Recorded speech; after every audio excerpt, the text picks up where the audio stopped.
When my husband started texting under the table, I didn't think cheating, I thought new project. Then again, architects build lies before they build walls. He had that same squint he used on blueprints, the one that made him look like he was solving the mysteries of the universe when he was probably just reading a lunch menu. Before we dive deeper into this story, I have one small request. Please subscribe, drop a like, comment, and hit that hype button to boost this channel so more people can discover these incredible Reddit stories. It was a Tuesday morning, early spring, the kind of suburban morning that smelled faintly of lawn fertilizer and regret. I was chopping herbs in the kitchen for a catering job, and Henry sat across the island with his coffee, thumb dancing across his phone. I said something ordinary like, "You're quiet," and he grunted, "Emails." He never used to grunt. Henry used to talk. He used to give long, animated speeches about proportion, symmetry, the way sunlight could turn a room into an emotion. Now he barely looked up from the small, glowing screen that might as well have been his new spouse. I sprinkled parsley like it was confetti and watched him through the reflection of the oven door. He smiled once, that half-crooked smirk that used to belong to me, and typed faster. He didn't notice me watching, of course. He rarely did anymore. I could have rearranged the knives by sharpness and alphabet and he wouldn't have blinked. Which, incidentally, I'd done last week. Out of frustration, maybe. Or just to feel in control of something. You can learn a lot about yourself from the way you arrange your knives. "Big client?" I asked, pretending to wipe the counter. He looked up like a startled deer. "What?" "The texting. You've been glued to that thing for days." He smiled too quickly. "A new build in Brookline. Young couple. Modern minimalist." "Sounds thrilling," I said. "Another box with windows." He frowned, unsure if I was joking. I wasn't sure either. When he left for work, pressed shirt, cologne thick enough to announce him 3 minutes before he arrived, I stood by the sink and looked out over our perfect backyard. The lawn shimmered green, the roses obediently lined the fence, and the neighbors were already out with their coffee cups and curiosity. Mrs. Ellis waved from her porch, her smile sweet as a tax audit. That's the thing about our neighborhood. Every secret has a reflection in a clean window somewhere.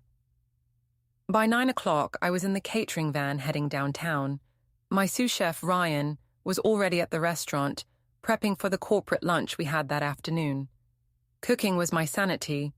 Chopping, stirring, building flavors that stayed loyal. Unlike certain people I could name. The drive gave me time to think. I went over the last few weeks, Henry's sudden gym membership, the client dinners, the faint smell of perfume that wasn't mine. He'd always been predictable in a comforting oatmeal way. Lately, he'd turned into a man who ironed his own shirts. I didn't know whether to be suspicious or grateful. By the time I reached the kitchen, Ryan had the place humming.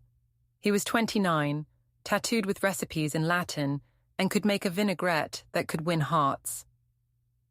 "You look like you're plotting," he said, handing me a coffee. "I'm always plotting. Keeps me young." He grinned. "Henry again."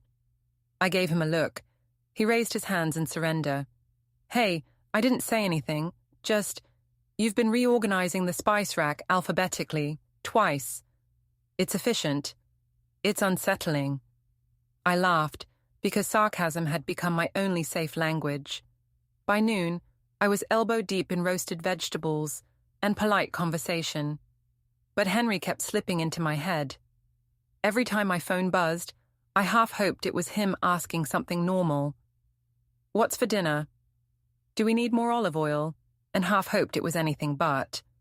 That night, when he came home, he smelled of cedarwood and something floral. He tossed his jacket over the chair and said, "Long day," as if that were a confession. "Dinner's in the oven," I said. "Chicken with lemon." "Again?" "It's Tuesday. It's always Tuesday." He didn't laugh. I did. Later, I found his phone on the counter while he showered. It lit up once, twice. Unknown number, a preview of a message that vanished before I could read it. I didn't touch it. Not yet. I'm a chef. I know timing is everything. The next morning, I met Martha Ellis at the farmer's market. Martha was the self-appointed keeper of everyone's business. She leaned in close, voice syrupy. "You look radiant, Laura. Busy week?" "Always." "I heard Henry's firm got that new Brookline project." "Word travels fast." "Oh, honey, faster than Wi-Fi." She smirked. "I saw him having coffee at Luna's downtown yesterday, with that young designer, the one from YouTube. What's her name? Chloe something?" I smiled so hard my jaw hurt. He mentors a lot of people. "Of course," she said with a tone that meant sure he does. When I got home, I stood in the kitchen again, hands flat on the cool marble. The house was spotless, too spotless. I thought about how much effort I'd spent maintaining this life, the holiday dinners, the matching towels, the illusion of partnership. I opened the knife drawer and stared at the gleaming lineup. Not out of menace, more like curiosity. Each blade had a purpose. Some for slicing, some for carving, some for trimming away what you no longer needed. Henry came in that evening with a bounce in his step. "Guess what?" he said. "We landed the Brookline job. Huge budget. It's going to make the firm." "Congratulations," I said. "Who's the client?" "Private family," he said too quickly. "Young, newly engaged." "Do they need catering?" He blinked, confused. "What?" "I could do the engagement party. You could even deduct it as a business expense." He laughed, uncomfortable. "You're funny, Laura." "Sometimes." That night I couldn't sleep. His phone lit up on the nightstand again, soft blue glow against the wall.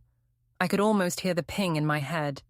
Around midnight, I gave up pretending to be calm. I went downstairs, poured a glass of wine, and sat at the counter. The house hummed with silence, the kind that feels heavy like it's holding its breath. I looked at our wedding photo on the wall. Two young optimists, squinting into sunlight. I barely recognized us. I thought about calling my daughter, Jennifer, but she'd only worry. She adored her father, still believed he hung the moon. Let her keep that illusion a little longer. The next morning, I decided to test a theory. I told Henry I'd booked a catering gig for the evening, a charity event, and that I'd be home late. He nodded distractedly, already buttoning his shirt, checking his phone. I parked my van 2 blocks from Luna's cafe around 7. Through the big glass window, I saw them. Henry, crisp shirt, sitting across from a woman with long honey-colored hair and a laugh that could probably stop traffic. She leaned in, touched his arm. He didn't pull away. I watched for 5 minutes, maybe 10, enough to replace suspicion with certainty. I didn't confront him. Not yet. Instead, I drove home, baked a batch of muffins, and left one perfectly wrapped on his pillow. Lemon poppy seed. His favorite. My mother always said, never argue hungry. Over the next week, I noticed the small things that had always been there but I'd chosen to ignore. The way he whistled leaving the house, the new cologne, the mysterious receipts in his jacket pocket. He'd even bought new sheets, without asking me. Who does that? I started collecting details the way a detective collects clues, though I wasn't chasing justice. I was collecting understanding. Friday evening, I was finishing up at the restaurant when Ryan asked, "You good?" "Better than ever." He gave me a long look. "You've got that calm before the storm vibe." I prefer to think of it as preheating. He laughed, shaking his head. That night, Henry came home late again, humming. He poured himself a drink and said, "I might need to travel next week. Client meetings." "Brookline again?" He hesitated. "Yeah." "Maybe I'll come," I said, too casually. "Could use a change of scenery." He froze mid-sip. "You hate travel." Maybe I changed. He smiled, patronizing. "You'd be bored." "Oh, probably." I met his eyes. "But think of the fun gossip." His expression flickered. "What's that supposed to mean?" "Nothing at all." Later, when he was asleep, I took his suit jacket from the chair and went through the pockets. Receipts, business cards, 1 hotel keycard. Luna Suites. room 304. I sat on the floor, holding that keycard, and felt something strange. Not sorrow, not anger. Something sharper. Focus. The next afternoon, I walked into the lobby of Luna Suites like I belonged there. Confidence can unlock more doors than any keycard. The clerk smiled. "Can I help you?" "Room 304, I said. "I left something for my husband." He nodded, waved me through. It was that easy. The elevator hummed softly. I could hear my own pulse, steady and calm. When I reached the door, I hesitated. The key slid in smoothly. Inside, the room was quiet, air scented faintly with lilies and something artificial. A jacket, Henry's, on the chair. A woman's purse on the table. I didn't go further. I just looked around, memorized every careless detail. The mirror with lipstick marks, the half-empty wine glasses, the tossed blanket. Then I did something small, something satisfying. I took his cufflinks, the silver ones from our anniversary, and set them neatly on the nightstand beside the woman's perfume. No note, no drama, just evidence of awareness. I left as silently as I came. That evening, when Henry returned home, he looked pale, nervous. "Rough day?" I asked. He nodded. "Yeah, lost a client. Miscommunication. That's unfortunate." "Yeah." I poured him a glass of wine. "You'll recover. You always do." He studied me for a long time. "You seem different." "I reorganized the knife drawer," I said, smiling. "Everything's sharper now." He didn't know what to do with that. That night, I lay in bed listening to him breathe. The sound used to be comforting. Now it was background noise to a new rhythm forming in my head. I didn't yet know what I'd do, only that I'd already started. The next morning, Mrs. Ellis was out walking her dog as I took out the trash. She gave me that neighborly smile that hides curiosity. "Everything all right, dear?" "Perfect," I said. "Just perfect."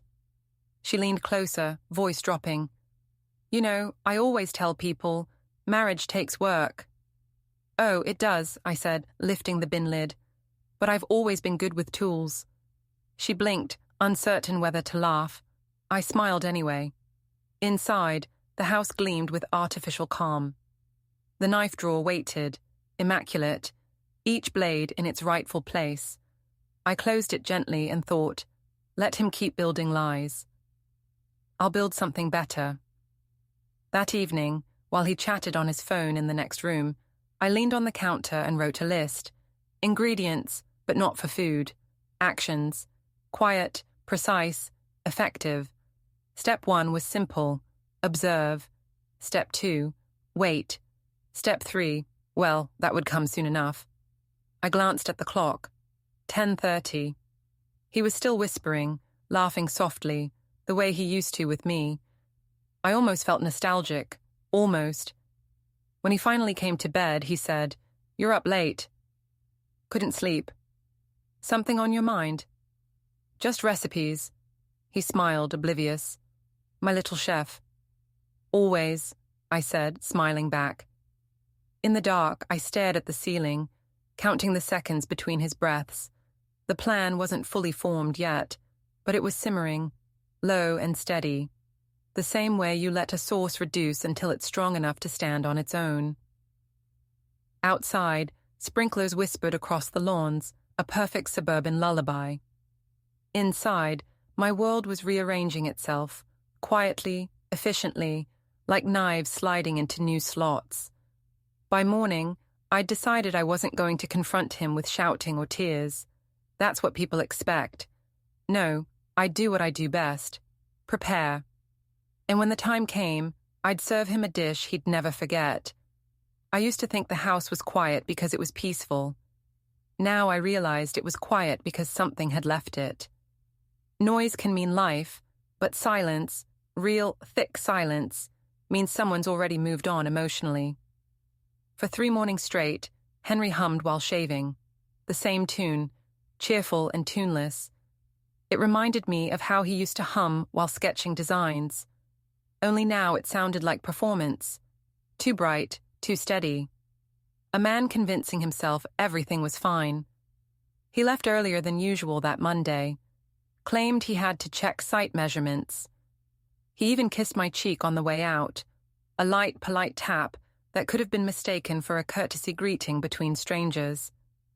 I stood at the sink afterward, rubbing the spot with my thumb like I could polish it into meaning. I had catering orders to finish, a lunch for a real estate office, a dinner tasting for a bridal couple, but I couldn't focus. The mixer hummed, knives clicked, the oven beeped, and somewhere under all that noise, my thoughts whispered that I needed proof. I didn't want gossip or instinct. I wanted the kind of evidence that can't be excused away. By mid-afternoon, the clouds rolled in. The air carried that metallic tang that warns of rain, and the neighborhood looked like a film set waiting for drama to start. I glanced at my phone. 3:47 p.m. Henry's office usually closed at 6. I still had his spare key on my ring, the one he'd given me just in case. At 5, I locked up the restaurant and drove toward his office. The city streets shimmered with reflections as the first drops fell. It wasn't a storm yet, just the threat of one, which somehow suited me perfectly. The architecture firm occupied the top floor of a glass building that looked as sterile as a lab. His office lights glowed faintly through the tinted windows. I parked across the street and watched for a while. Around 6, I saw 2 silhouettes move past the window, one tall, one shorter, with that careless swing of hair that said confidence. The shorter one leaned close to him, too close for business. Then the lights dimmed, and only one remained. I waited another 10 minutes before heading inside. The lobby guard looked half asleep, flipping through his phone. "Evening," he mumbled. "Henry Bennett's wife," I said, flashing my best warm smile. "He forgot some project files. He's probably still up there."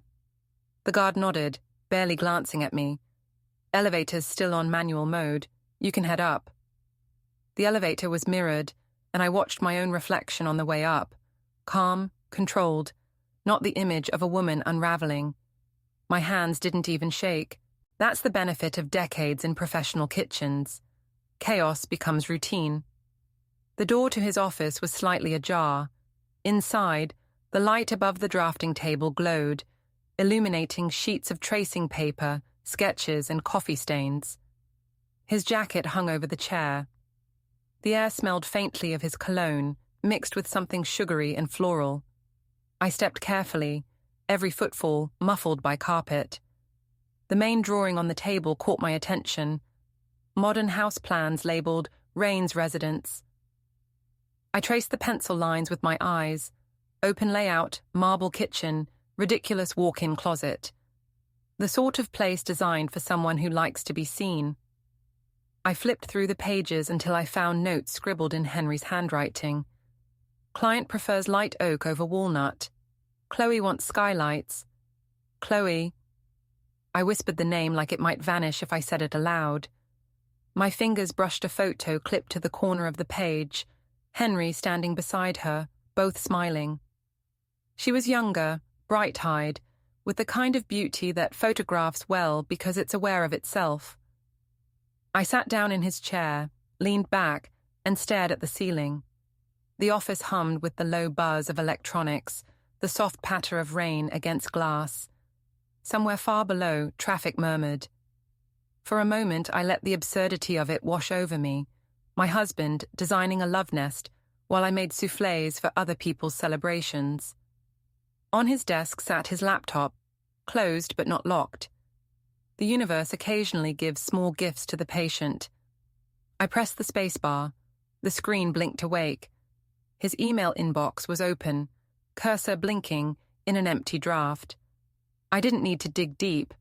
There it was, a folder labeled Brookline Project. I clicked. Inside were contracts, invoices, and a trail of messages between Henry and Chloe. Nothing scandalous in words. "We should meet to discuss lighting. You're brilliant as always." But the tone, the rhythm, the familiarity between the lines told the real story. People who share secrets don't always need to write them. One message caught my eye. Can't wait to move in once it's ours. I leaned back, heart steady. Not shock anymore, confirmation. I closed the laptop, arranged everything exactly as I'd found it, and left. Outside, the rain had turned heavier, streaking the windows and blurring the city lights. I didn't run. I walked slowly, savoring the clarity that comes only when illusions break cleanly. By the time I got home, it was nearly 10. The house was dark except for the faint glow of the television in the living room. Henry was sprawled on the couch, shoes off, glass of bourbon in hand. "Hey," he said, casual as always. "You were out late." "Last-minute catering prep," I said. "How was your day?" "Long, productive." "Good," I said, pouring myself water. "Brookline coming along?" He nodded, eyes on the screen. Huge opportunity. Clients demanding, but worth it. "Chloe Raines?" I asked. He blinked, almost imperceptibly. "You've met her?" "No. Martha mentioned she's designing her own house. Small world." "Yeah," he said too quickly, rubbing his jaw. "I'm just consulting. Nothing serious." "I'm sure it's not," I said, smiling. "You always say that about things that are." He looked confused, like I'd spoken in another language. "What's that supposed to mean?" "Nothing," I said. "Just small talk." He went back to watching the game. I stood behind him, arms folded, studying the back of his head. The shape of betrayal isn't grand. It's ordinary. It looks like a man too focused on television to notice his marriage tilting. The next day, gossip bloomed like mold. Martha dropped by the restaurant under the guise of ordering pastries for a committee meeting. She lingered too long at the counter, lowering her voice. "Sweetheart, I probably shouldn't say this," she began, which always means she absolutely will. "But I saw Henry at that new Italian place last night. He wasn't alone." I handed her the pastry box, smiling so politely it could have been weaponized. "Oh, did you say hello?" I didn't want to intrude. "Of course," I said. "Wouldn't want to disturb a consultation." She blinked, thrown off by my calm. "You're taking this well." "Why wouldn't I?" She hesitated. "You're remarkable, Laura." "I've been told." When she left, I leaned against the counter, exhaling slowly. Every whisper that reached me now was confirmation I could use. In this town, secrets never survive the grapevine. They rot in sunlight, and Martha was the sun. That evening, I cooked Henry's favorite, filet with truffle butter, roasted potatoes, asparagus. He came home late again, smelling faintly of perfume and air-conditioned car interiors. "Wow," he said, seeing the table set. "What's the occasion?" "Celebration," I said. "For what?" "For your big project." He smiled, relieved. "You're incredible, you know that." I poured him wine. "I'm learning." We ate mostly in silence. He talked about work. I listened, nodding, storing every slip of language. When he said, "we decided," instead of "I decided," I caught it. When he mentioned a meeting at her place, I caught that too. After dinner, he went to his study. I waited until I heard his chair creak and the faint clack of keys. Then I quietly unplugged the router. From the hallway, I heard him swear softly, then get up to check cables. He never noticed me standing behind the door, smiling. The next morning, I decided to turn my quiet suspicion into something visible. I dressed in my chef whites, nothing unusual, and drove to the address on the Brookline blueprint. It wasn't hard to find. The neighborhood was new, all glass and angles and manicured hedges. At the end of the cul-de-sac stood a half-built house surrounded by scaffolding. Workers milled about, hammering and calling instructions.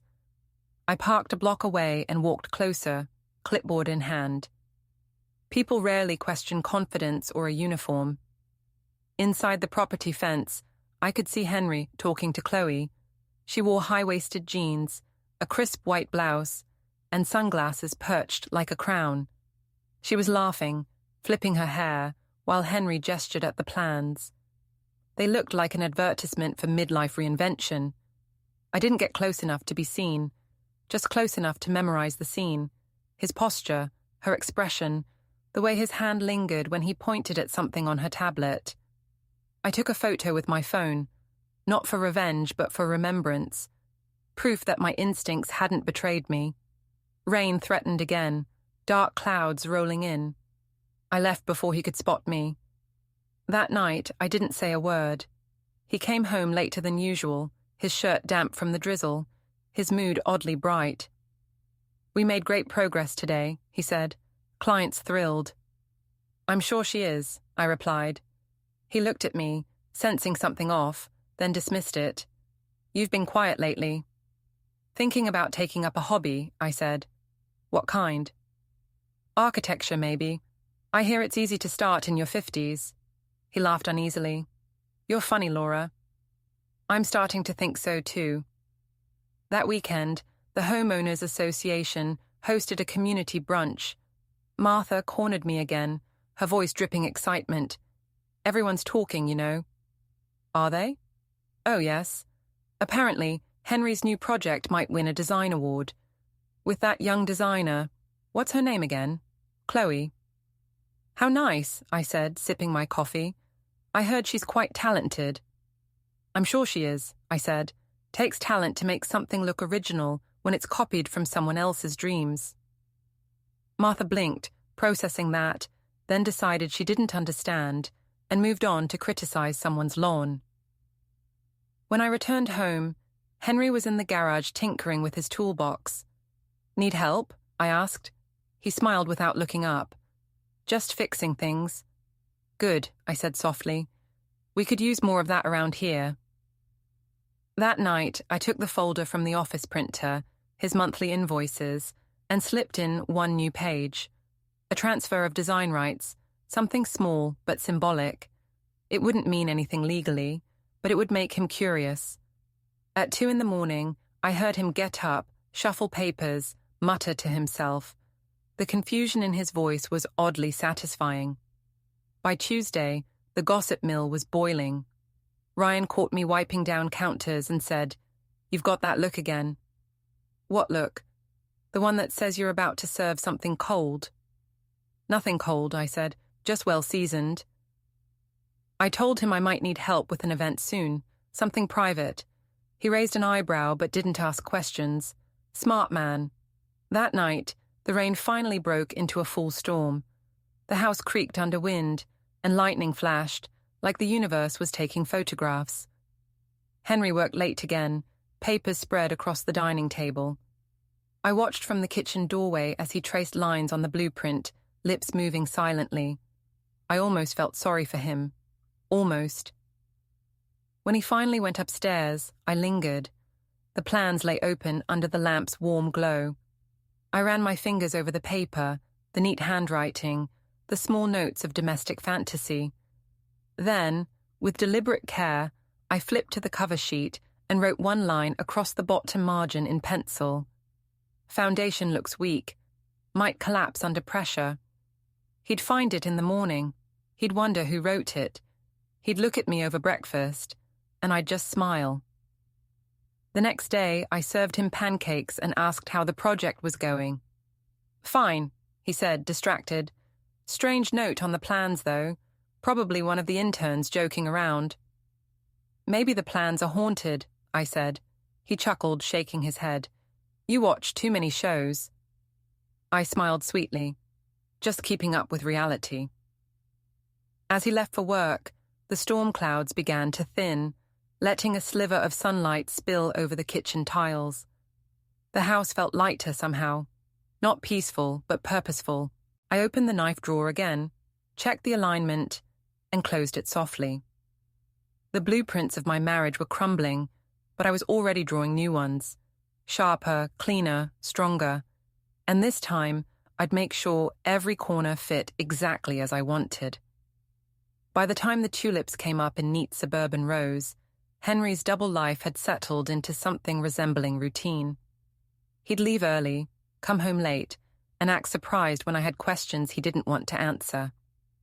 It was almost domestic in its predictability, like we were performing an old play where we both knew the lines but refused to read them out loud. I had started timing his lies the way a chef times an oven roast. From the first excuse to the final sigh of guilt, it took him, on average, 13 seconds to fabricate something believable. I knew because I'd begun counting. That morning, he said he was heading to a client consultation in Brookline, which was funny, considering I'd driven by the construction site the day before and seen it wrapped in plastic sheeting with a sign that read "Closed for inspections." But I nodded, poured his coffee, and told him to have a productive day. When he left, I walked out to the porch and waved, smiling like a woman without suspicion. Across the street, Martha Ellis was trimming her roses, pretending not to watch. I waved to her too. Martha waved back, the universal suburban gesture for, "I know something you don't." Inside, the house smelled of cinnamon and fresh paint. Henry had insisted on repainting the foyer last month, claiming the old shade of cream lacked vibrancy. I remember thinking that no wall had ever asked to be vibrant. It was a human problem, not architectural. I sat down at the kitchen table with my laptop and typed Chloe Rain's interior designer into the search bar. Her website loaded instantly. Clean lines, pastel tones, photos of staged rooms that looked too perfect to be lived in. She was everywhere. Interviews, podcasts, even a video titled Designing with Passion and Purpose. I clicked play. There she was, smiling for the camera, framed by tasteful decor. "A home," she said, "should reflect who you are." "Oh, it does," I muttered, sipping my coffee. "You just don't know which part yet." Her bio listed her as the founder of Rain Studio, recently collaborating with prominent architects, including, of course, Henry Bennett. A thumbnail photo showed them side by side at a charity gala. He was looking at her, not the camera. She was glowing. I stared at that image for a long minute.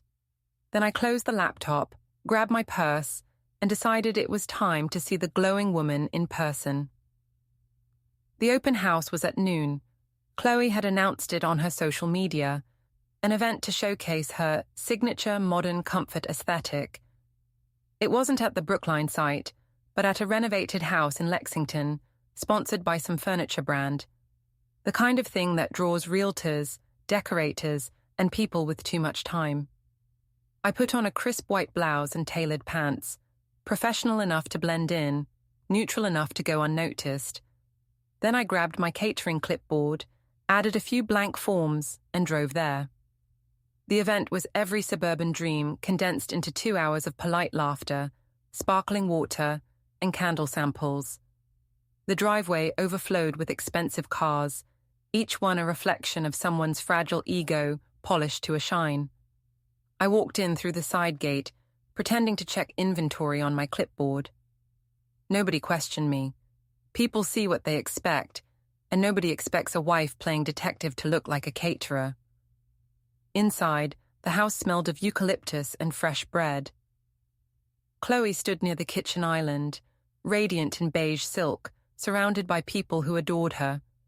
She spoke with her hands, graceful and deliberate, like a conductor directing her own praise. "And here," she said, gesturing to the marble counters, "we wanted to evoke a sense of openness, a space that invites conversation." I glanced at the counters and almost laughed. They were the same marble slabs Henry once told me were too expensive for our budget. Apparently, they weren't too expensive for her. When the crowd shifted, I moved closer, pretending to jot notes. I caught fragments of conversation. "Henry was such a visionary," Chloe was saying. "He completely understood my concept." Someone asked, "Are you two partners?" She smiled, coy. "In a way." That smile told the entire story. I stepped outside before my sarcasm could turn verbal. The backyard was just as manicured as the event.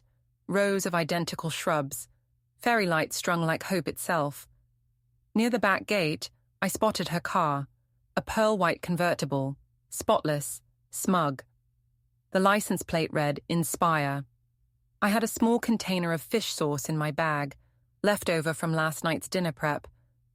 I don't know what possessed me, but the sight of that car was too much temptation for one woman. A quick flick of the wrist, and the pungent liquid trickled across the driver's side handle and under the trim. Not damaging, just memorable. A scent that lingers, hard to scrub away, especially under the summer sun. By the time I returned home, I felt lighter. Not proud exactly, but accomplished. Subtle justice has its own flavor. That evening, Henry came home looking distracted. "You wouldn't believe the mess today," he said. "Oh?" "Chloe's car. Someone vandalized it with something disgusting. Whole thing reeked. She was furious." "What a shame," I said, keeping my tone even. "People can be so petty." He sighed, loosening his tie. "She's under a lot of pressure. The project's been tough." "I can imagine," I said. "Balancing clients and relationships can't be easy." He looked at me for a second too long. "What's that supposed to mean?" "Nothing. Just conversation." He didn't press further, and I didn't offer clarification. We were a pair of performers again. Two actors who'd rehearsed their roles so well, even the silence had rhythm. Later that week, the gossip spread faster than a summer storm. Martha called while I was at the restaurant. "Did you hear about that influencer, the one Henry works with?" "I don't follow influencers," I said, stirring a pot of sauce. "Well, her car was targeted. People are saying jealousy's involved." "Jealousy?" I repeated. "How cliché." Martha chuckled, delighted to have my attention. "Small towns love drama, Laura. I keep telling people no one hides forever." "You'd know best," I said, and hung up before she could reply. That night, Ryan caught me humming while prepping dessert trays. "You're in a good mood," he said. "I'm experimenting with balance," I said. "A mix of sweet and savory." "You mean revenge and restraint?" "Tomato, tomato."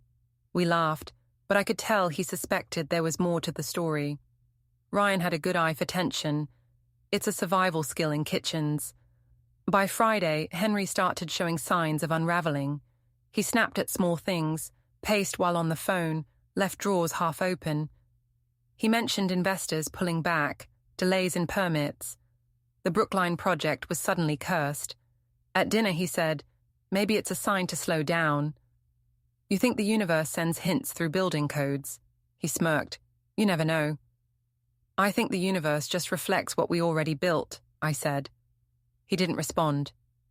Saturday morning, I met an unexpected visitor at the door, a young woman holding a folder, nervous smile on her face. "Hi, are you Mrs. Bennett? I'm Lily, Chloe's sister." For a second, I thought I misheard. "I'm sorry." "She told me where you live. This is awkward, but I thought you should know something." I stepped aside, motioning her in. She perched on the edge of the couch like someone afraid of breaking something.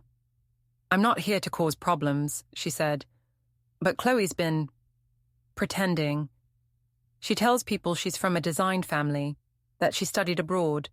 None of that's true. She started dating Henry because he had connections." I folded my arms, studying her. "Why are you telling me this?" "Because she's using him, and because you deserve to know." She handed me a small envelope. Photos of Chloe with another man, laughing, holding hands. Dated last month. I thanked her, offered coffee, but she declined. Before leaving, she said, "She'll ruin him, you know." I smiled. Maybe she's not the only one with plans. After she left, I sat with the photos, tracing the edges. The irony wasn't lost on me. Henry's betrayal being mirrored back at him. If karma had a sense of humor, this was it. That evening, he came home late again. His expression was strained, voice clipped. "Chloe's been getting bad press," he said. "Some rumor about her past." "Rumor?" I said. "Those are rarely baseless." "She's upset. Someone leaked photos." "How awful," I said, handing him his drink. "You'd think people would be more careful with what they share." He sighed, rubbing his temples. "I might stay at the office tonight, help her handle things." "Of course, I said, smiling faintly. Always the hero. When he left, I sat at the table, sipping tea. The house creaked softly, like it was stretching after holding its breath for too long. The next morning, Martha appeared again, practically buzzing. You'll never guess. Henry's firm might be in trouble. That young woman he works with, she's facing accusations. Fabricated credentials, unpaid clients. It's all over the community page. I faked a gasp. How awful for them. Some people think the story was leaked from inside the firm. Do they? I said. What a creative theory. After she left, I walked upstairs, opened Henry's home office, and stared at his blueprints scattered across the desk. One corner caught my eye. An unsigned transfer document for the house deed. It was almost ready, missing only a signature. I ran my fingers along the paper's edge, my mind connecting threads faster than I could speak them. He wasn't just building her a house. He was preparing to sell ours. I laughed softly. The audacity almost impressed me. Almost. That evening, I set the table for two, lit candles, and made pasta with basil and lemon zest, the kind of meal that hides tension under comfort. When he arrived, I greeted him cheerfully. Long day? He looked weary. You have no idea. Try me. He sat, loosened his collar. The firm's shaken. Chloe's reputation affects us all. I might need to distance myself publicly. That sounds wise. He stared at his plate, then at me. You're unusually supportive. I believe in self-preservation, I said. He smiled faintly, unsure if it was safe. After dinner, he went to his office upstairs. I followed a few minutes later, carrying 2 glasses of wine. He was staring at the deed papers, deep in thought. What's that? I asked casually. Business, he said too quickly, covering the papers with a folder. I set down the wine. You've always been protective of your projects. It's admirable. He gave me a wary smile. You're in a good mood tonight. I've been productive, I said. The storm outside cracked with distant thunder. He took his drink, glanced toward the window. You ever think about starting over somewhere? Every day, I said, then added, but I'm already renovating here. He chuckled uncertainly. You always have a comeback. It's a talent, I said, lifting my glass. That night, after he fell asleep, I went back into his office. The unsigned papers were still on the desk. I scanned the details, memorizing them, the dates, the legal language, the absence of my name. Then I tucked the folder neatly back where it was. I wasn't ready to play that card yet. Timing, as always, mattered. The next morning, he left early again, muttering about crisis meetings. I watched his car roll down the street, past the perfect lawns and whispering neighbors, and thought how strange it was that a life can look so stable right before it cracks. I poured myself coffee, opened the window, and let the fresh air in. Across the street, Martha waved her pruning shears in greeting. I waved back, smiling just enough to make her curious. Inside, the house was silent, except for the faint ticking of the clock. I looked around at everything Henry had taken for granted. The kitchen I'd built, the walls I'd painted, the home he was planning to sell out from under me. He had no idea how quickly things can turn. Soon enough, he would. Thanksgiving morning arrived with the kind of forced cheer that only a family holiday can summon. The house smelled of roasted herbs and polite tension. I'd been up since 5, basting the turkey like it owed me an apology. The kids were due at noon. Martha Ellis was stopping by, just to say hello, and Henry had spent the week walking around like a man preparing for a grand performance. He was humming again, same tune, same fake brightness. It clung to the air like overcooked sugar. Big day, he said, straightening his tie in the hallway mirror. For you or the turkey? I asked. He chuckled, oblivious. For both of us, maybe. That phrase lodged itself in my mind like a splinter. Maybe for both of us. He thought he was clever, mysterious. He had no idea he was just predictable with better lighting. I'd already signed the house transfer papers 3 days earlier. My name alone on the deed, The lawyer, an old friend from culinary school who'd switched careers after slicing a finger one too many times, had filed them quietly. Every step was legal, efficient, and invisible. Henry had no clue. By 11, the table looked perfect. Candles unlit, silver polished, centerpieces blooming with autumnal grace. A magazine-worthy illusion. Ryan had helped me the day before with the desserts, insisting on adding his signature caramel glaze. "You'll need something sweet after what you're planning," he'd said. He wasn't wrong.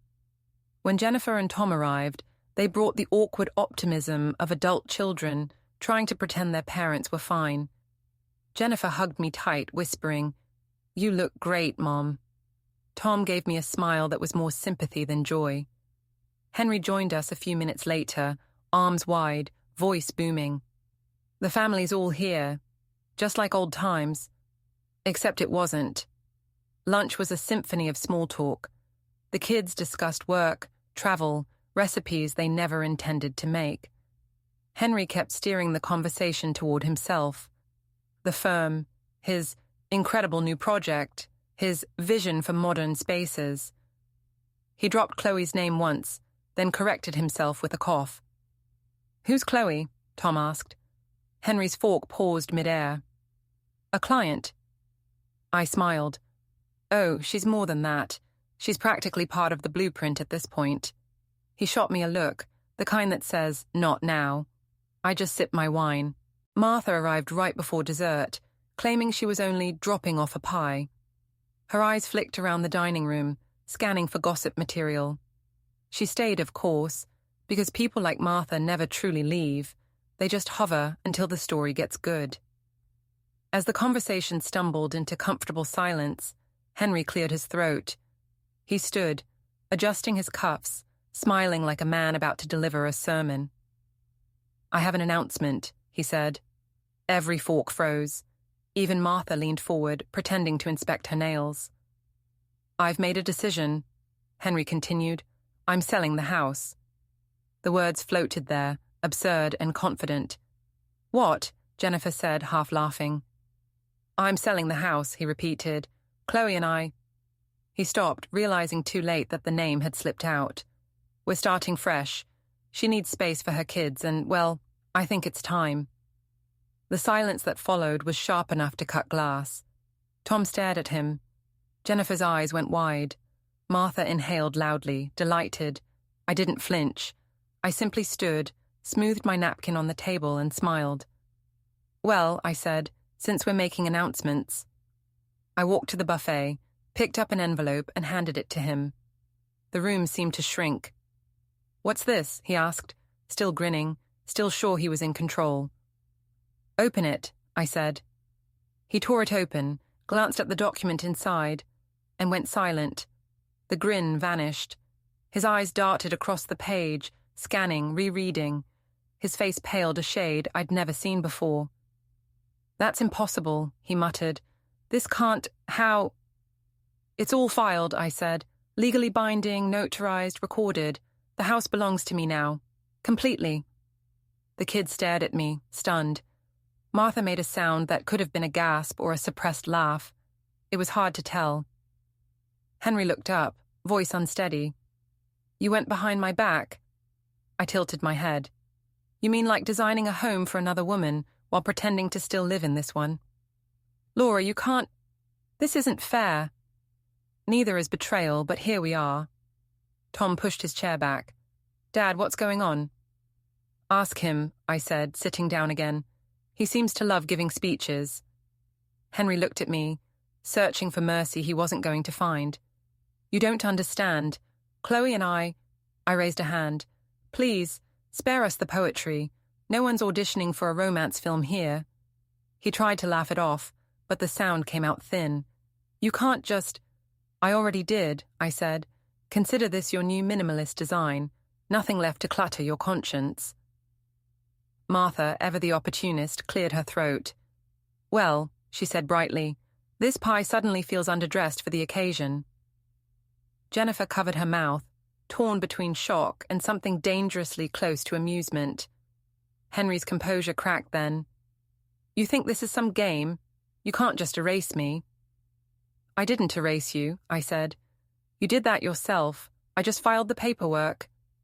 He stared at me for a long, trembling moment. Then he shoved the envelope back at me and stormed toward the door. As it slammed, the table exhaled collectively. Martha muttered something about checking on the pie cooling in her car, and slipped out, clearly itching to spread the story before dessert even ended. The kids sat in stunned silence. Tom finally spoke. Mom, when did you do this? Last week, I said. I had a feeling Thanksgiving would be memorable.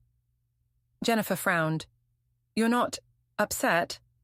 Oh, honey, I said. I was upset months ago. Now I'm organized. They exchanged glances. I smiled, refilled my glass, and said, Eat the pie before it gets cold. When they finally left, promising to call tomorrow, I sat alone in the soft quiet of victory. The house was mine, legally, morally, and poetically. I walked through each room, touching door frames, windowsills, furniture that now belonged entirely to me. Henry had underestimated how long I'd been preparing for this. He thought revenge was spontaneous. It never is. It's measured, like simmering sauce. Low heat, constant tension, patience until it thickens. At midnight, headlights swept across the driveway. His car. I didn't move. I watched from the kitchen window as he stood outside, looking up at the house like it was a stranger. He didn't knock. He just stood there, hands in pockets, rain beginning to sprinkle, the great architect of illusions realizing he'd built his own prison of glass. Eventually, he turned and left. I almost felt sorry for him, but empathy is a luxury best saved for the innocent. The next morning, the neighborhood was buzzing. Martha must have started her gossip marathon before sunrise, because by 10, I got 3 text messages from acquaintances checking in. One even offered to bring over coffee, thinly disguised as curiosity. I spent the day cleaning, because power, it turns out, feels cleaner than any disinfectant. I threw out his old magazines, boxed his clothes, labeled each carton miscellaneous debris. Around noon, Ryan stopped by with leftovers from the restaurant. Heard it was quite a show, he said. Word travels fast. Faster than regret, he said. You okay? I'm better than okay. I'm free, he grinned. So, what's next? Now, I said, smiling faintly. Now I enjoy my first peaceful holiday in years. We ate quietly, the kind of silence that tastes like satisfaction. Later that afternoon, a delivery truck pulled up. A driver knocked, holding a crate labeled Rain Studio. My name was on the shipping tag. That's not mine, I said. He checked the label again. Paid in full, address verified. I opened the crate on the porch. Inside was a set of sample tiles, architectural catalogues, and a note written in Chloe's looping handwriting. For the new kitchen. Congratulations on your fresh start. Love, Chloe. I laughed so hard I had to sit down. She must have sent it earlier in the week, assuming I was the one moving out.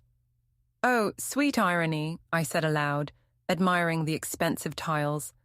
Thank you for the gift, dear. I'll be sure to use them in the kitchen you'll never live in. That night, I made myself a simple dinner and poured a glass of wine. The air was calm, the kind of calm you can't buy or fake. For the first time in a long while, I didn't wait for footsteps or excuses. Around 8, the phone rang. Henry's number. I let it buzz until it stopped. A minute later, a text arrived. We need to talk.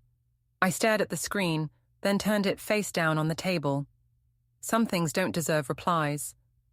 Outside, the neighborhood lights flickered on one by one, each house glowing like a stage photograph of happiness. Behind every curtain, there was some version of us.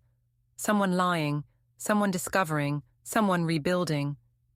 I walked to the window, looked out at the perfect lawns, the neat symmetry of the world that pretended not to notice the chaos underneath. Then I smiled. They'd whisper, of course. They'd say I snapped, or plotted, or won. But I didn't care. Let them gossip. Let them dress it up as scandal. Because for the first time, the house was quiet, and the quiet belonged entirely to me.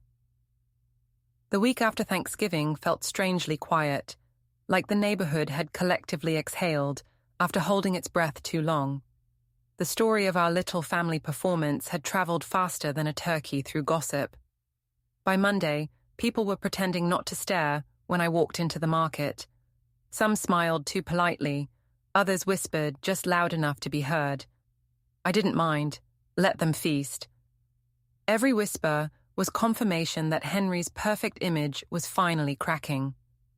He hadn't called again since that last message, though his car had parked down the street twice, engine idling, lights off, the coward's version of visiting. He was trying to decide if humility would suit him. It wouldn't. I spent those first few days reclaiming space. The living room no longer smelled like his cologne. The closet looked brighter without his grey suit sulking in the corner. Even the walls seemed to stand taller.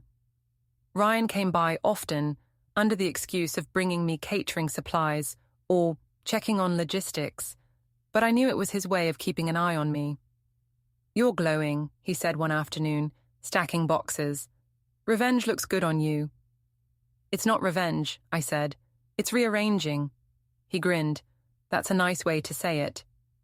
Still, rearranging wasn't the same as resting.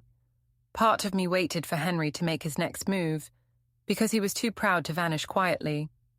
And when men like him lose what they think they own, they don't process. They plot. By Thursday, I got my confirmation. A client called the restaurant, asking why the Bennett Catering Group invoices were being redirected. I nearly dropped the phone. "Excuse me," I said.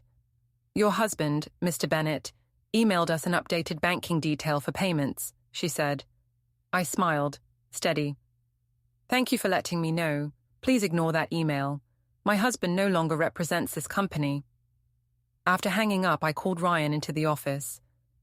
"We have a small identity problem," I said, handing him the client's note. He scanned it, eyebrows raised. "He's trying to reroute your business income." "Seems so." Ryan whistled softly. "That's bold." "It's desperate," I corrected. "He's losing footing. Desperation makes people messy."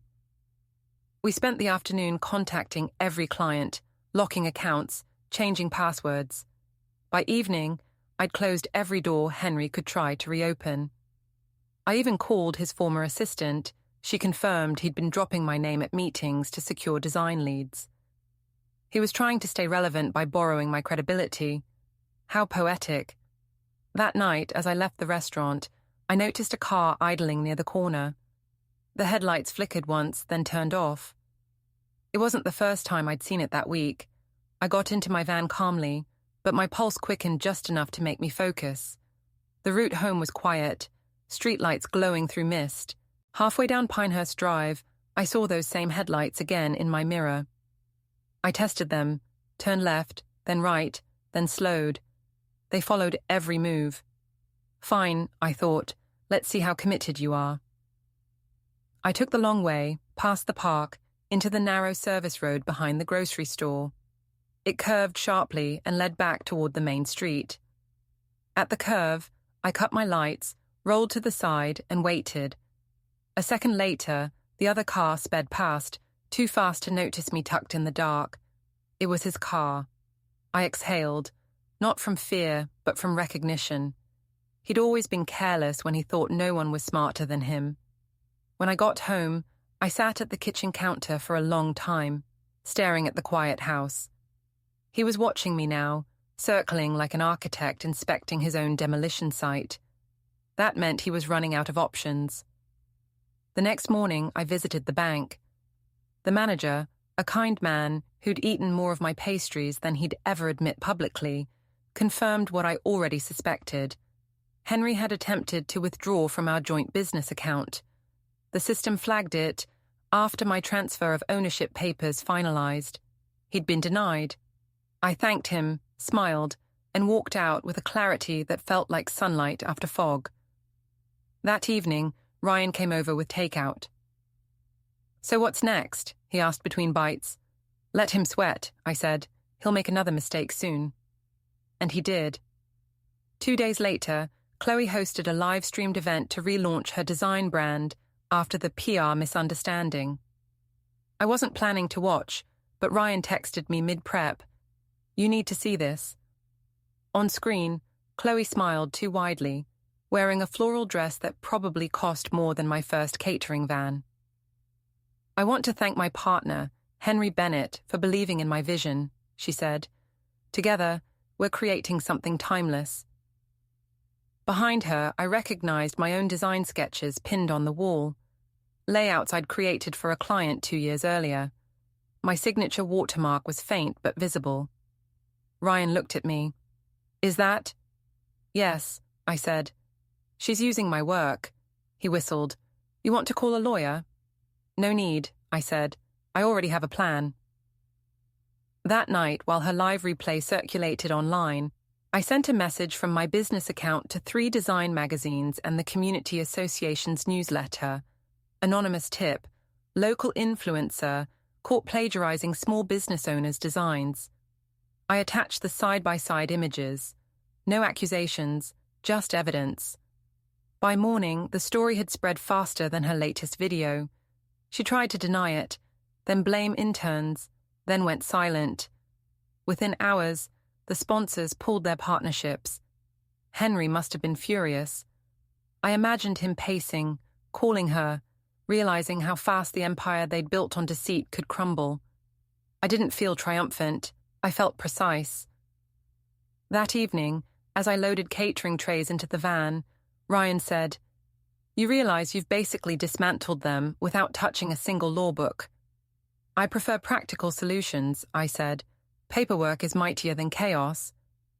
But the universe apparently wanted one more scene. That night, as I drove home through steady rain, the wipers clicking like a metronome, headlights flared in my rearview mirror. Close, too close. I recognized them instantly. I turned onto Elm Street, my shortcut. The car followed, speeding up. The road curved sharply along the ridge where the old maple trees leaned over the guardrail. My tires hissed on wet asphalt.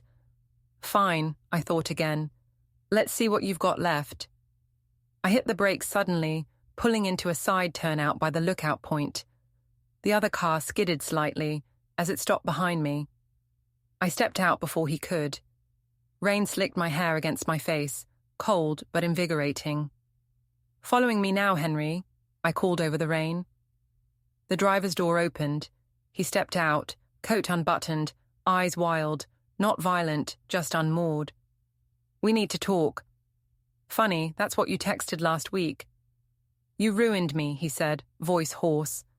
Everything's gone. The firm dropped me. Chloe's vanished. The investors pulled out. You think you can just erase 20 years of my work? You managed that yourself, I said. I just tidied up after. He took a step closer. You always had to win, didn't you? Always had to be the smart one. Someone had to be, I said.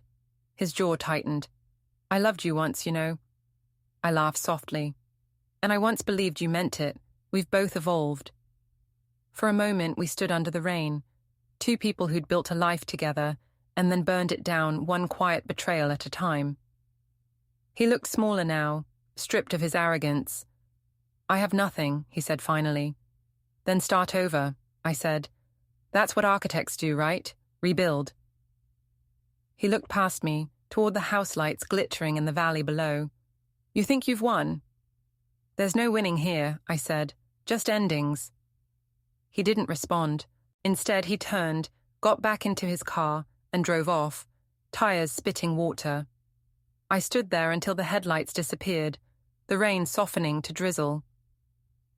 When I finally got home, I found the front door slightly ajar. My pulse kicked up, not fear, just alertness. I stepped inside quietly.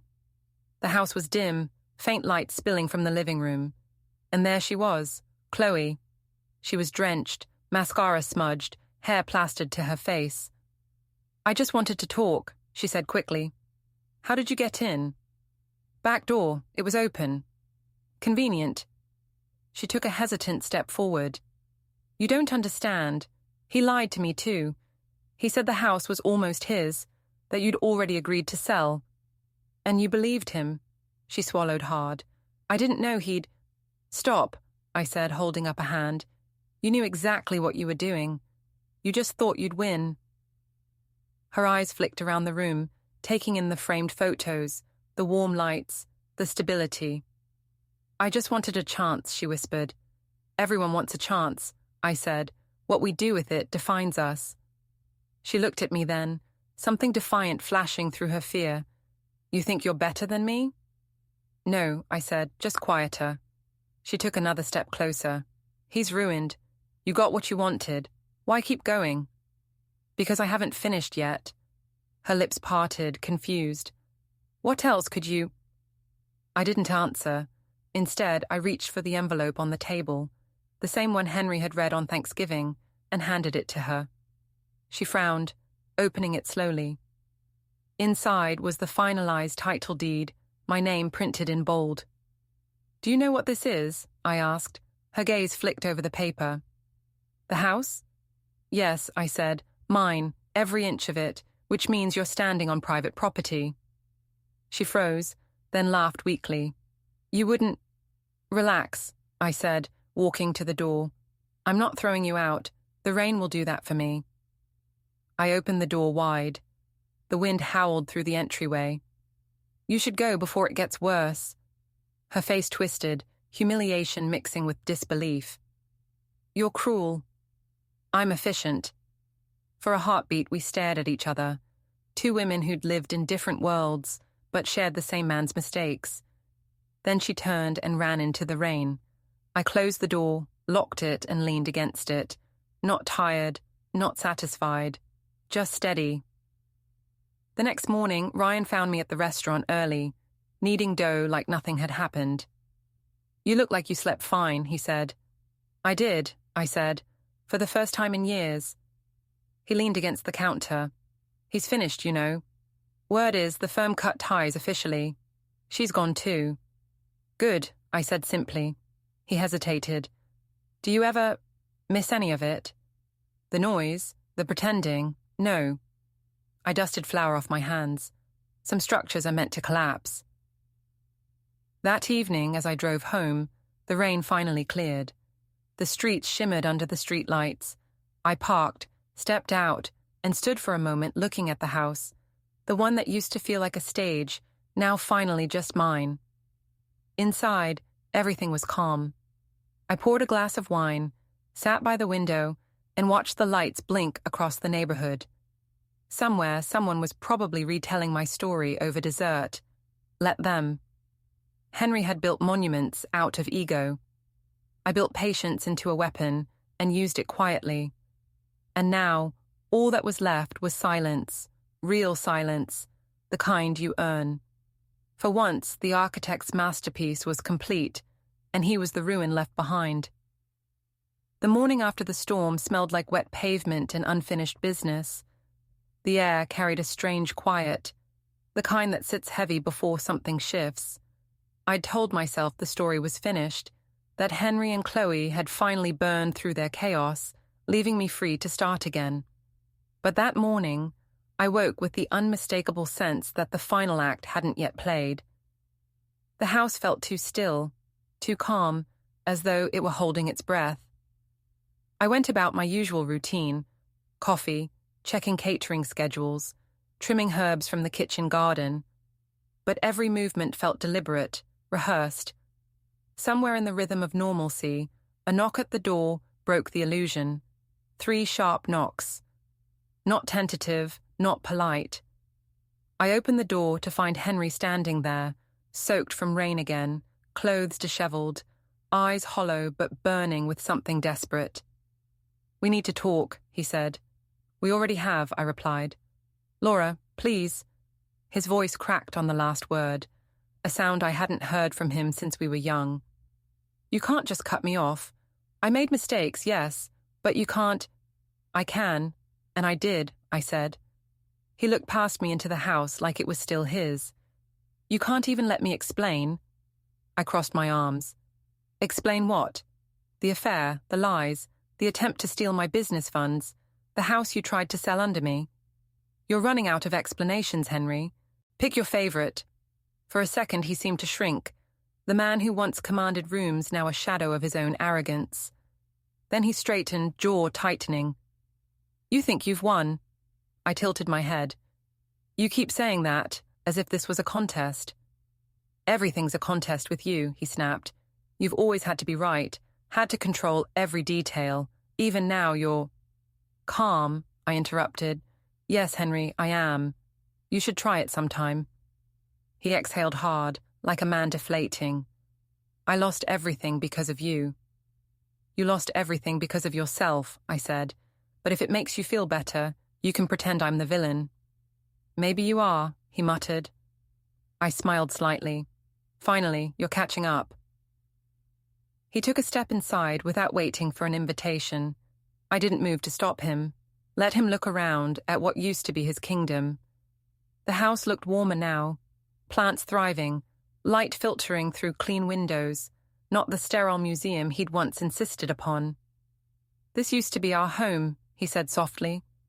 It was never ours, I corrected. You just lived here. He ran a hand over the back of the sofa like he could claim it by touch. I never thought it would come to this. That's because you never think things through, I said. You draw blueprints, Henry. You plan structures. But people aren't buildings. You can't just redesign them when they stop fitting your aesthetic. He looked at me, face twisting into something almost sad. You've changed. No, I said. I just stopped pretending. Before he could respond, the sound of tires crunching gravel echoed outside. I looked through the window. A sleek grey car pulled into the driveway, engine still running. Who's that? Henry asked, stepping closer to the glass. Chloe.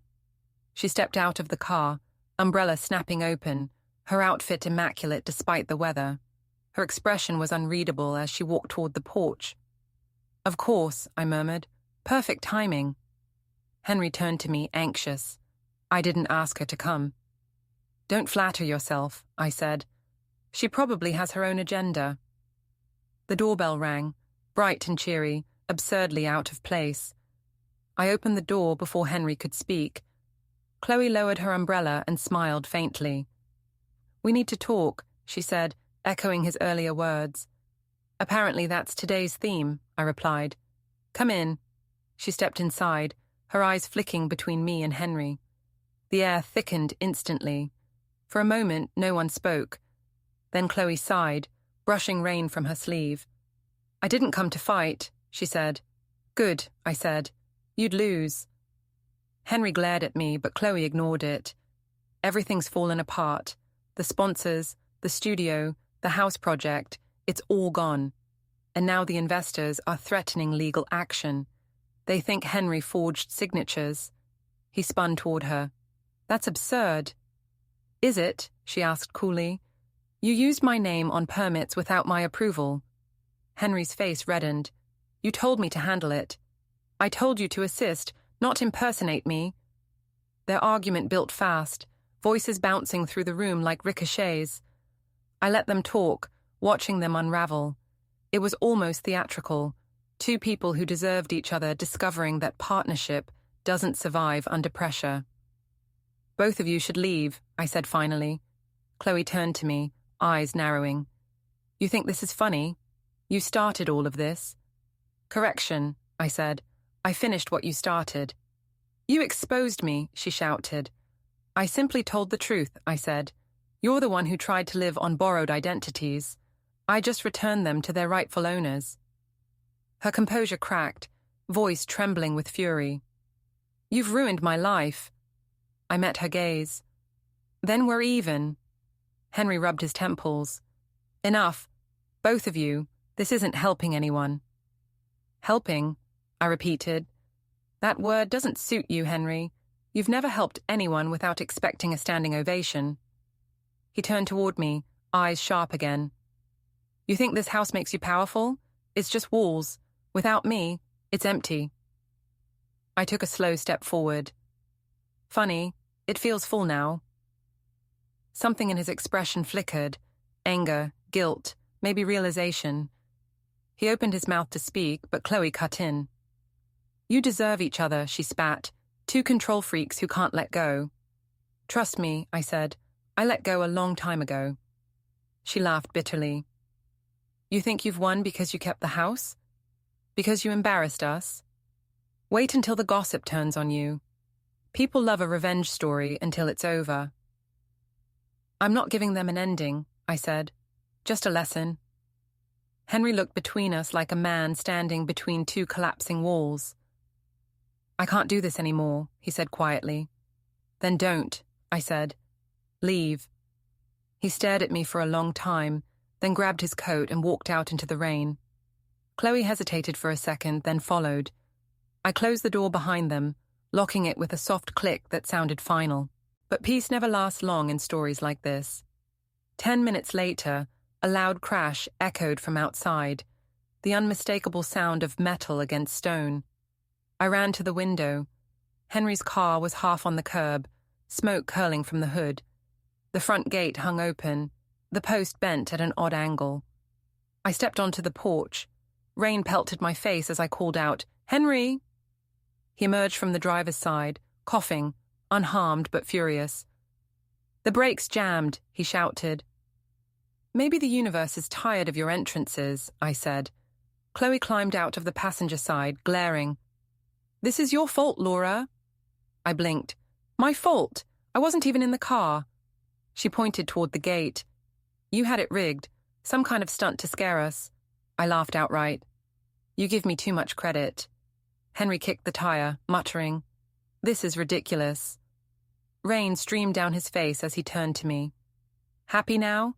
You've humiliated me, taken everything I built, and for what? To stand here smug while it all collapses." I walked down the steps slowly until I was face to face with him. "No, Henry, I'm not happy, but I am finished." For a moment, we just stood there, the three of us soaked under the downpour, years of deceit pooling around our feet. The smoke from the car drifted upward, faint but persistent, like the last breath of something that refused to die quietly. Chloe wrapped her arms around herself. "You're both insane," she muttered, then turned and stormed toward her car. Henry watched her go, then looked at me, eyes tired. "You really think you've erased me?" "I didn't erase you," I said softly. "You're the one who made yourself disposable." He didn't answer. He just walked away, disappearing down the street, his figure fading into the mist. When I went back inside, the house felt lighter again, as if it had exhaled too. I changed into dry clothes, made tea, and sat by the window watching the smoke dissipate outside. An hour later, headlights flashed across the driveway again. I frowned, thinking Henry had returned, but it was Ryan. He jogged up to the porch, holding a folder under his arm. "Sorry for dropping by late," he said. "You weren't answering your phone." "It's been an eventful evening," I said. "I figured," he said. "I heard about the firm. They're filing for bankruptcy. Henry's partner called me, actually. Thought I'd know where he was." I blinked. "Why would he call you?" Ryan smiled, setting the folder on the table. "Because I'm the anonymous investor who helped you buy the house." For a moment, the world tilted slightly. "You what?" He shrugged, casual. "You needed backing. I had savings and you had vision. Seemed like a fair trade." I stared at him, unsure whether to laugh or cry. "Why didn't you tell me? Would you have let me?" "Probably not." "Then I made the right choice," he said. "Besides, watching you pull this off was better than any show in town." I leaned back, letting that sink in. "You realize this makes you part of the story now?" He grinned. "I'm fine with that. Just make sure I'm the charming side character in the movie version." I laughed softly, shaking my head. "You're impossible." "I'm practical," he said. "Like you." We sat in comfortable silence for a while, the kind that doesn't need to fill itself with words. Outside, the rain slowed to a mist, streetlights reflecting on the wet asphalt. Finally, Ryan stood. "You're free now, you know.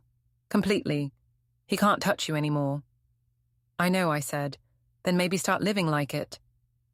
After he left, I walked through the house one last time that night, touching each doorway, each piece of furniture, each scar the years had left behind.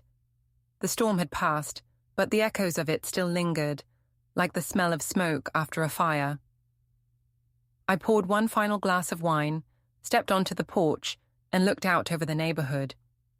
Lights glimmered in the distance. Laughter floated faintly through open windows. Behind every perfect facade, someone was plotting survival. I smiled, not from triumph, but from recognition. I understood this place now, the illusion, the performance, the quiet warfare behind polite smiles. And I knew I'd learned how to win without anyone realizing until it was already done. The air was cool, crisp, carrying the faint scent of rain and freedom. I raised my glass to the empty street. "Here's to blueprints," I whispered, "and to what rises from the ruins." Inside, the house stood still and whole, no longer echoing with his presence, no longer pretending to be anything but mine. And that was enough.